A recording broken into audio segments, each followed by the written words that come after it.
মমতা বন্দ্যোপাধ্যায় যে এতদিন ধরে শুধুমাত্র তোষণের রাজনীতি করছেন তারও স্পষ্ট হয়ে গেল তৌহা সিদ্দিকীর এই বক্তব্যে। বক্তা দিলীপ ঘোষ আরও অভিযোগ, যেখানে মমতা বন্দ্যোপাধ্যায় উন্নয়নের জোয়ারের কথা বলছেন সেখানে তো উন্নয়নের লেশ মাত্র হয়নি। কি বললেন শুনুন। ফুরফুরা নিয়ে রাজনীতি করে আসছেন মমতা ব্যানার্জি গোড়া থেকে।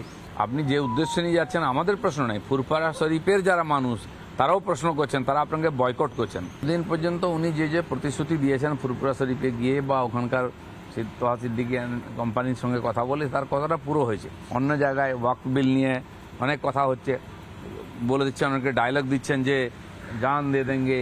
যারা ডায়লগ দিচ্ছে তারা কবার শহীদ হয়েছে? বাবরি মসজিদ শহীদ হয়ে গেল, কজন দিয়েছে প্রাণ? 370 ধারা শহীদ হয়ে গেল, কজন দিয়েছে? রাম মন্দির হয়ে গেল, কাশ্মীরে 370 ধারা আগে বলা হয়েছিল খুন কি নদী বহে যায়গি, নিজেরা বয়ে গেল। তো এই যে ডায়লগ দিচ্ছেন, আর এই ডায়লগে গরিব মুসলমানদেরকে কিছু মুসলিম নেতা দালাল কিছু ধর্মগুরু খেপিয়ে তাদেরকে মার খাওয়াচ্ছেন, তাদের বাড়িঘর ভাঙছে, বুলডোজার চলছে, ওনারা মস্তি করছেন। তো এইসব নাটক চলবে ইলেকশন হলে। মমতা ব্যানার্জিও এখন প্রতিশ্রুতির বন্যা বয়ে দেবেন চারদিকে ইলেকশন জেতার জন্য। নাটক চলছে, মমতা বন্দ্যোপাধ্যায় যেটা করছেন সেটা নাটক। মমতা বন্দ্যোপাধ্যায় নাটক করে থাকেন, ভোটের আগে এই নাটক আরো বাড়ে। দিলীপ ঘোষের এই বক্তব্যেরই ছায়া দেখা গেল বিজেপি বিধায়ক শঙ্কর ঘোষ এবং শিখা চট্টোপাধ্যায়ের গলাতেও। তারা কি বললেন তৌহা সিদ্দিকীর এই বিস্ফোরক মন্তব্যে শুনুন।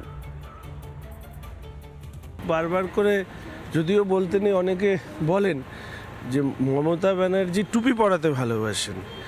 তো এই 2011-র পরবর্তীতে মুসলিম সমাজকে উনি শুধু ভোট ব্যাংক হিসেবেই ভেবেছেন। ক্ষত ঢাকতে তিনি আবার নতুন করে তাদেরকে কিছু প্রতিশ্রুতি দিয়ে তাদের ভোট ব্যাংক বা তার ভোট ব্যাংককে রক্ষা করতে গিয়েছেন। আমার মনে হয় না কার্যকরী হবে। মুখ্যমন্ত্রী আপনাদেরকে দুধেল গাই বলেছে, সমাজকে, মুসলিম সমাজ হচ্ছে দুধেল গাই, তার লাথি খেতেও প্রস্তুত। আজকের দিনে দাঁড়িয়ে এই ধরনের নির্লজ্জ তোষামতকারী মন্তব্য মুসলিম সমাজকে কি দিল সেটা নিশ্চিতভাবেই আপনাদের একবার পর্যালোচনা করা দরকার। এই জন্মসূত্রে মুসলিম হয়ে জন্মাচ্ছেন, তাদের ভবিষ্যৎ কিন্তু পশ্চিমবঙ্গে মমতা ব্যানার্জির রাজত্বে আরও অন্ধকার। উনি বলে দেবেন আমি করব, কিন্তু উনি বুঝতে পারছেন যে আমি 26-এর পরে আর টিকবো না। উনি যেখানে যা বলছেন, ইফতার করতে গিয়ে উনি বলে এসছেন কলেজ করে দেবো, উনি বলেছেন হসপিটাল করে দেবো, এখানে ওই রকম বলবেন উনি আমি সব করে দেবো, কিন্তু আগামী দিন সেটা করার মতো উনি সুযোগ পাবেন না। আমি এইটুকু আপনাদের বলতে পারি। নমস্কার, আপনার সঙ্গে আমি মীনাক্ষী। মমতা বন্দ্যোপাধ্যায়কে দেখে মনে হচ্ছে বাংলায় বিধানসভা নির্বাচন আসছে। 9 বছর পর সময় হয়েছে ফুরফুরা শরীফে যাওয়ার। গেলেন, ইফতার পার্টিতে সামিলও হলেন, কিন্তু তাতেও বরফ গলছে না, কারণ উন্নয়ন কিছুই হয়নি। নিজে বলছেন ফুরফুরা শরীফের পীরজাদা তৌহা সিদ্দিকী। শুধু তাই নয়, 14 বছরে 14 টাকাও খরচ করেননি তৌহা সিদ্দিকী, এমনটাই অভিযোগ করেছিলেন এর আগে। গতকাল ইফতার পার্টি সেরে মমতা বন্দ্যোপাধ্যায় ঠিক বেরিয়েছেন তৌহা সিদ্দিকী বিস্ফোরক। বলছেন মমতা বন্দ্যোপাধ্যায় বেইমানি করবেন যদি তিনি বলে থাকেন 100% কাজ হয়ে গেছে। একই শুনছি। আবার রিপাবলিককে দেওয়া এক্সক্লুসিভ সাক্ষাৎকারে তৌহা সিদ্দিকী জানালেন যে মমতা বন্দ্যোপাধ্যায় পুরোটাই অন্ধকারে রয়েছেন, তিনি জানেনই না কি হয়েছে। ফুরফুরা শরীফের উন্নয়নের কথা মুখে বলছেন, কিন্তু তিনি তো অন্ধকারে, কারণ যাদেরকে ক্ষমতা দেওয়া হয়েছে তারা ক্ষমতার অপব্যবহার করছে, আর সেই দায় এড়াতে পারেন না মমতা বন্দ্যোপাধ্যায় নিজেও। দেখুন এক্সক্লুসিভ সাক্ষাৎকার।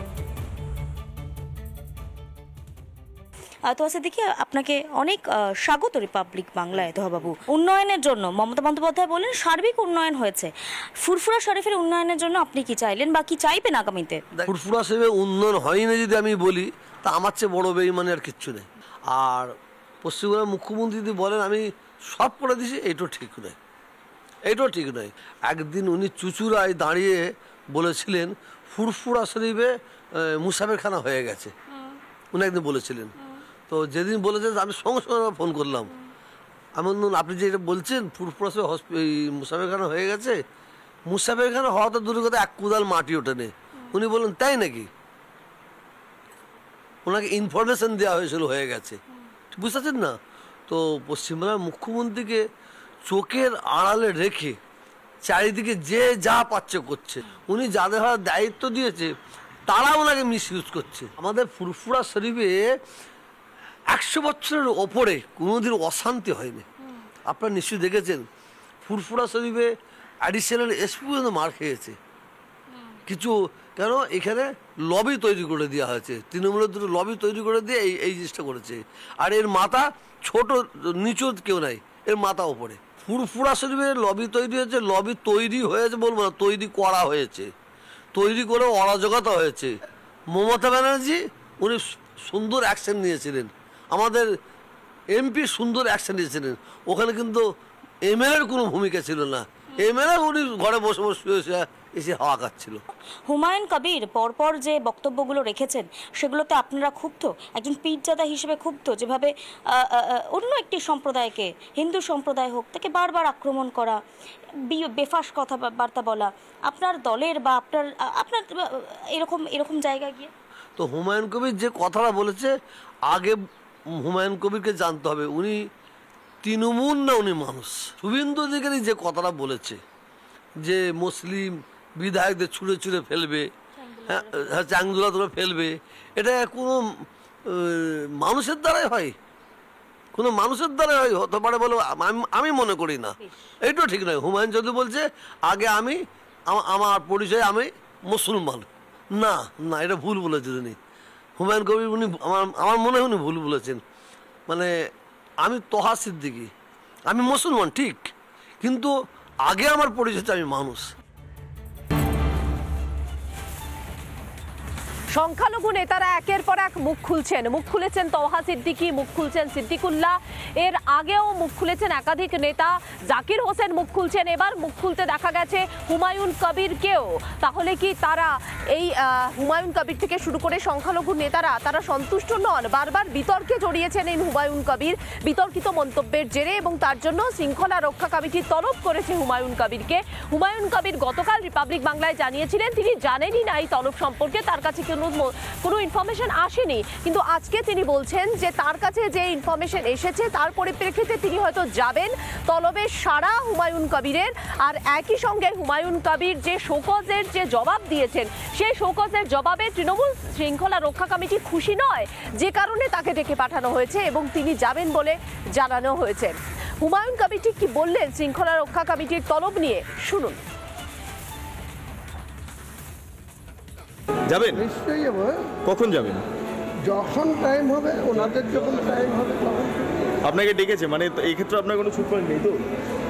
কি থাকবে, লিডারশিপ ডেকেছে, আমি একজন বিধায়ক কর্মী, আমি তো চলে যাবো, আবার কি বলা।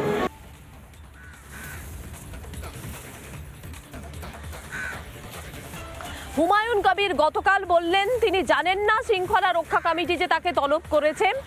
আজকে তিনি আবার আমাদের প্রতিনিধি বিট্টুকে বললেন হ্যাঁ যাব, অবশ্যই যাব, তবে সময় বলতে পারছি না। সময় তিনি জানালেন না, তবে তিনি জানেন। গতকালই শোভনদেব চট্টোপাধ্যায় থেকে শুরু করে অরূপ বিশ্বাস থেকে শুরু করে চন্দ্রিমা ভট্টাচার্য সকলে শৃঙ্খলা রক্ষা কমিটির বৈঠকে ডেকেছিলেন, এবং সেই বৈঠকে তাদের বিষয় ছিল হুমায়ুন কবির। সেই হুমায়ুন কবিরই কিন্তু গতকাল দেখা করলেন না শৃঙ্খলা রক্ষা কমিটির সঙ্গে, কিন্তু তিনি শোকজের জবাব দিয়েছিলেন। সেই শোকজের জবাবে সন্তুষ্ট হলো না তৃণমূল কংগ্রেস, যে কারণে তাকে তলব করা হয়েছে। একের পর এক সংখ্যালঘু নেতারা মুখ খুলছেন। এর অর্থ কি? এর অর্থ কি তাহলে আগামী বিধানসভা নির্বাচনে জবাব দেবে? সেদিকে নজর থাকবে সকলের। নানা ধরনের কন্টেন্ট দেখার জন্য লাইক করুন, শেয়ার করুন আমাদের ফেসবুক পেজ, সাবস্ক্রাইব করুন আমাদের ইউটিউব চ্যানেল। পাশাপাশি অন্যান্য ব্রেকিং নিউজের জন্য অবশ্যই চোখ রাখুন রিপাবলিক বাংলায়।